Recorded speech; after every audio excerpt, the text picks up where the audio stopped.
یہ جو دے رہے ہیں 12,000 روپے، یہ کیا ہے؟ اس سے کام چلے گا کہ نہیں؟ وہ بھی پیسے کو خاص نہیں مل رہے. میں یہ سمجھتا ہوں کہ ریلیف پیکیج شیکیج کوئی نہیں. خان صاحب خود جانتے ہیں کہ یہ ریلیف کوئی نہیں ہونی، اور یہ پیکیج جو ہے اس کا کوئی اہمیت ہی نہیں ہونی، بس یہ ڈرامہ ہی ہے.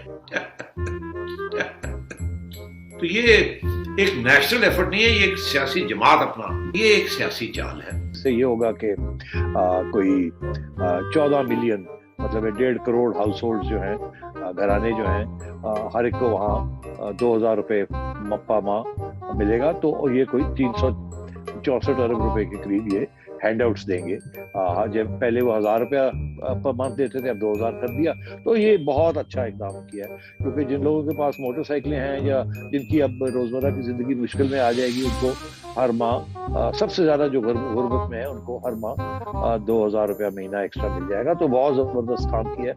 آج کل یہ ماڈل جو ہے بے نظیر انکم سپورٹ پروگرام کا، اور دنیا میں بھی اس ماڈل کو فالو کیا جا رہا ہے.